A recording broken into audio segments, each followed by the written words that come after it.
Hello friends, कैसे हैं आप लोग। कल रक्षाबंधन की छुट्टी थी, इसलिए कल वीडियो अपलोड नहीं कर पाया। आप सभी ने रक्षाबंधन सेलिब्रेट किया ही होगा। तो आज मैं दोनों का मिक्सचर करके 15 क्वेश्चंस लाया हूं। टॉप 15 है। तो शुरू करते हैं पहला क्वेश्चन के साथ। किस देश ने चंद्रमा के दक्षिणी ध्रुव पर मानव मिशन की घोषणा की है? Which country announced a human mission to the moon south पोल?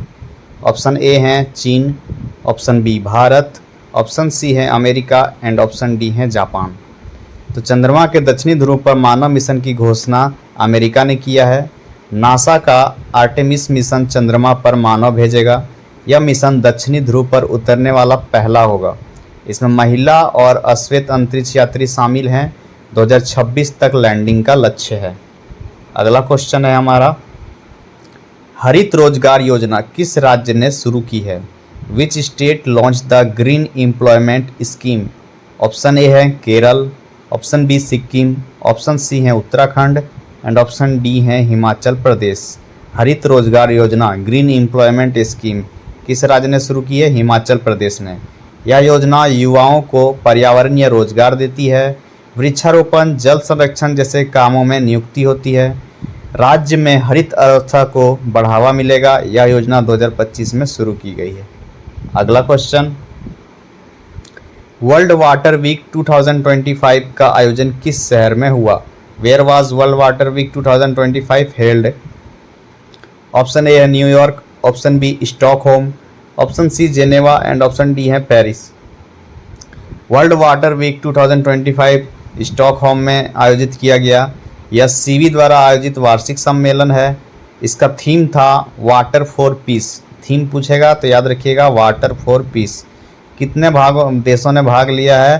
तो 150 प्लस देशों ने भाग लिया था। जल संकट समाधान की चर्चा हुई है इस पर। ठीक है। अगला क्वेश्चन, ग्रीन हाइड्रोजन मिशन 2040 किस देश ने शुरू किया? Which country launched the green hydrogen mission 2040? Option A Germany, option B Bharat, option C Saudi अरब एंड ऑप्शन डी है ऑस्ट्रेलिया। ग्रीन हाइड्रोजन मिशन 2040 किस देश ने शुरू किया है? जर्मनी ने। ऑप्शन नंबर ए करेक्ट हो जाएगा। जर्मनी ने 2040 तक हरित ऊर्जा लक्ष्य रखा है। हाइड्रोजन उत्पादन में कार्बन उत्सर्जन घटाया जाएगा। यह मिशन नवीकरणीय ऊर्जा पर केंद्रित है। यूरोपीय संघ ने नेतृत्वकारी भूमिका निभा रहा है। ठीक है। अगला क्वेश्चन, भारत की पहली हाइड्रोजन ट्रेन कौन से रूट पर शुरू होगी? India's first hydrogen powered train will run on which route? Option A Delhi Jaipur, option B Solan Shimla, option C Mumbai Pune and option D है चेन्नई बेंगलुरु। किस रोड पर पहला हाइड्रोजन ट्रेन स्टार्ट होगा? तो इसका करेक्ट आंसर हो जाएगा option number B Solan Shimla.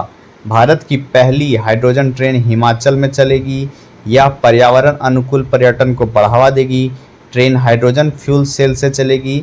यह 2025 के अंत तक शुरू होगी। अगला क्वेश्चन है, 2025 के नोबेल शांति पुरस्कार से किसे सम्मानित किया गया? Who was awarded the 2025 Nobel peace prize? शांति पुरस्कार से। ऑप्शन ए है कोई नहीं, option B Ukraine, option C Sudan and option D है भारत। तो किससे सम्मानित किया गया है? तो इसका करेक्ट आंसर हो जाएगा कोई नहीं। 2025 में शांति पुरस्कार किसी को नहीं दिया गया है, ये याद रखिएगा। नोबेल समिति ने उपयुक्त उम्मीदवार ना होने के कारण यह बताया है। कोई भी उपयुक्त नहीं था जिसे ये पुरस्कार दे दिया जा सके। यह इतिहास में 10वीं बार ऐसा हुआ है। इससे पहले 9 बार हो चुका है। यह वैश्विक संघर्ष की गंभीरता को दर्शाता है। अगला, हाल ही में राष्ट्रीय खेल दिवस 2025 का थीम क्या रखा गया? What is the theme of national sports day 2025? Option A है खेल से स्वास्थ्य, option B fit India hit India, option C खेलों से समृद्धि यानी prosperity through sports, option D है खेल और युवा शक्ति यानी स्पोर्ट्स एंड यूथ पावर। तो नेशनल स्पोर्ट्स डे 2025 का थीम क्या था दोस्तों? खेल और युवा शक्ति, sports and youth power. Option number D correct हो जाएगा। नेशनल स्पोर्ट्स डे क्यों मनाया जाता है? यह दिवस ध्यानचंद जी की जयंती पर मनाया जाता है। ठीक है। मेजर ध्यानचंद वो कौन थे? ये आप कमेंट में बताइएगा। थीम युवाओं को खेल के प्रति प्रेरित करती है। खेल मंत्रालय द्वारा किया गया यह आयोजन होता है। फिट इंडिया आंदोलन को बढ़ावा मिला। अगला क्वेश्चन, हाल ही में किस राज्य ने महिला सुरक्षा हेल्पलाइन 14545 शुरू की है? Which state recently launch the women safety helpline 14545? Option A Punjab, option B है UP, option C Haryana, option D Delhi. तो महिला सुरक्षा हेल्पलाइन किसने शुरू किया है? पंजाब राज्य ने शुरू किया है। ये 24/7 महिलाओं की सहायता के लिए शुरू की गई है। पुलिस और महिला आयोग समन्वय में है। यह महिला सुरक्षा को प्राथमिकता देती है। नेक्स्ट क्वेश्चन हमारा है, प्रोजेक्ट उड़ान 2.0 किस कंपनी ने लॉन्च किया? विच कंपनी लॉन्च प्रोजेक्ट उड़ान? ये क्वेश्चन पहले भी करा चुका हूँ। ऑप्शन ए है Google, option B Microsoft, option C Reliance and option D है टाटा। तो इसका करेक्ट आंसर हो जाएगा ऑप्शन नंबर ए गूगल। यह परियोजना ग्रामीण छात्रों को डिजिटल शिक्षा उपलब्ध कराने हेतु है। इसमें AI आधारित लर्निंग टूल्स शामिल होंगे। मातृभाषा में पढ़ाई का विकल्प दिया जाएगा। ठीक है। नेक्स्ट क्वेश्चन हमारा, कर्नाटक ने हाल ही में किस पर शुल्क लगाने का निर्णय लिया है? Karnataka recently imposed A fee on which activity?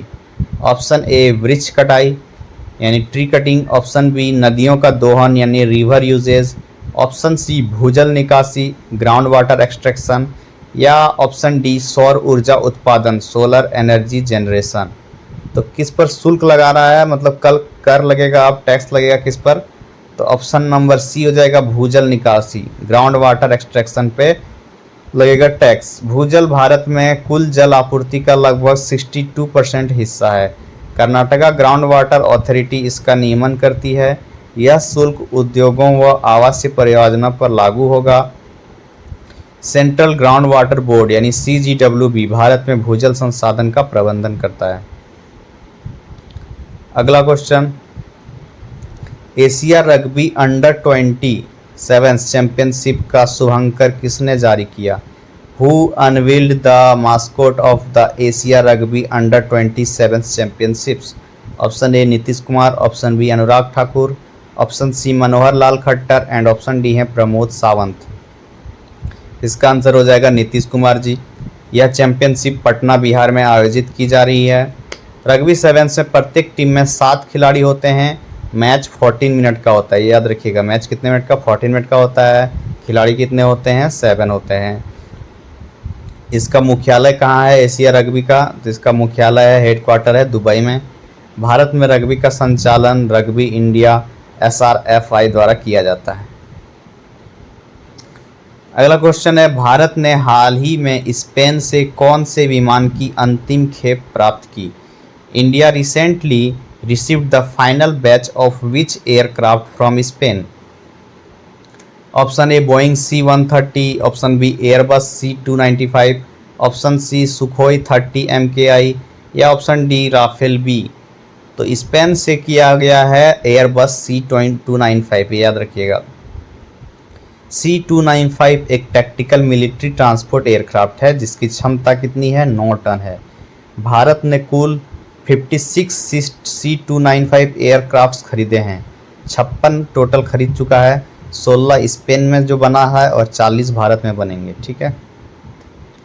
Bharat में इन्हें गुजरात के वडोदरा प्लांट में टाटा एयरबस द्वारा असेंबल किया जाएगा। यह विमान AN-32 की जगह लेगा जो IAF के पुराने परिवहन विमान हैं। नेक्स्ट क्वेश्चन है, हाल ही में हार्ट ऑन व्हील्स पहल किस मंत्रालय ने शुरू की है? Which ministry has recently launch the Heart on Wheels initiative? Option A है ग्रामीण विकास मंत्रालय, ministry of rural development, option B है वस्त्र मंत्रालय, ministry of textiles, option C महिला एवं बाल विकास मंत्रालय, ऑप्शन डी वाणिज्य एवं उद्योग मंत्रालय। तो हार्ट ऑन व्हील्स किस मंत्रालय ने शुरू की है? वस्त्र मंत्रालय ने, जिसे मिनिस्ट्री ऑफ टेक्सटाइल्स बोलेंगे। भारत दुनिया का दूसरा सबसे बड़ा कपास उत्पादक देश है। वस्त्र मंत्रालय की स्थापना कब हुई थी? 1947 में हुई थी। हस्तशिल्प और हथकरघा भारत की पारंपरिक ग्रामीण अर्थव्यवस्था का मुख्य हिस्सा है। हर साल 7 अगस्त को नेशनल हैंडलूम डे मनाया जाता है। ये क्वेश्चन करवा चुका हूँ। ठीक है। नेक्स्ट क्वेश्चन है, हाल ही में इंडसइंड बैंक के नए एमडी एंड सीईओ के रूप में किसे नियुक्त किया गया है? Who has recently been appointed as the new MD and CEO of IndusInd Bank? Option A Sanjeev Bansal, option B Rajiv Anand, option C Rakesh Sharma and option D है शशांक श्रीवास्तव। इसका करेक्ट हो जाएगा राजीव आनंद जी। राजीव आनंद जी को बनाया गया MD and CEO. IndusInd bank की स्थापना 1994 में हुई थी। इसका मुख्यालय मुंबई महाराष्ट्र में स्थित है। बैंक का नाम इंडसइंड क्यों पड़ा है? ये सिंधु घाटी सभ्यता से प्रेरित है, इसीलिए। आरबीआई द्वारा बैंक के टॉप लेवल नियुक्तियों की मंजूरी अनिवार्य होती है। आज का लास्ट क्वेश्चन है, प्रधानमंत्री इंटर्नशिप योजना PMIS का लक्ष्य अगले 5 वर्षों में कितनी इंटर्नशिप प्रदान करना है? What is the target of the prime minister internship schemes over the next 5 years? Option A 5 lakh, option B 50 lakh, option C 1 crore and option D है 10 करोड़। इसका करेक्ट आंसर हो जाएगा 1 करोड़। यह योजना युवाओं के लिए रोजगार कौशल को बढ़ाने के लिए शुरू की गई है। स्किल इंडिया और डिजिटल इंडिया जैसे मिशन के अंतर्गत यह योजना आती है। इंटर्नशिप से युवाओं को कॉरपोरेट अनुभव और व्यवहारिक ज्ञान मिलेगा। इसी के साथ करंट अफेयर्स समाप्त होता है। टॉप 15 9 और 10 अगस्त का। कल मिलते हैं नए करंट अफेयर्स के लिए, तब तक के लिए धन्यवाद।